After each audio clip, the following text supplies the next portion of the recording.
पणती रंगवणं ही परंपरा केवळ सौंदर्याचं किंवा मांगल्याचं प्रतीक नसून त्यामागे धार्मिक, सांस्कृतिक आणि सामाजिक हेतूही आहे।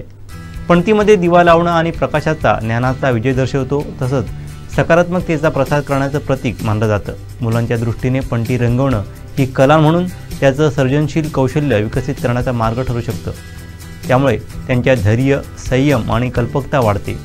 रंगकाम करताना मुलं विविध रंगांचं मिश्रण, रचनात्मकता आणि सौंदर्यशास्त्र शिकतात, हे त्यांना त्यांच्या व्यक्तिमत्त्वाच्या विकासासाठी मदत करते, असं प्रतिपादन संदेशपत्र संग्राहक पत्रकार निकेत पावसकर यांनी केलं।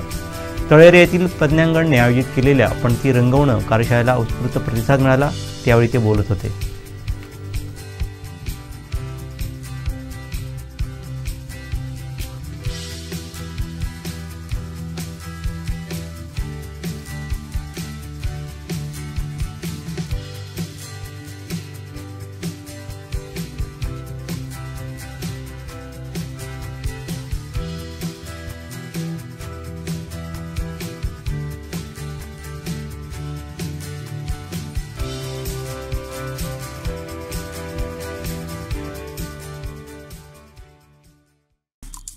आमचे दिवसभरातले सर्व अपडेट्स, ताज्या घडामोडी आणि थेट लाईव्ह पाहण्यासाठी सबस्क्राइब करा, लाईक करा कोकणचं नंबर 1 महा चॅनल कोकण 7 लाईव्हचं YouTube चॅनल।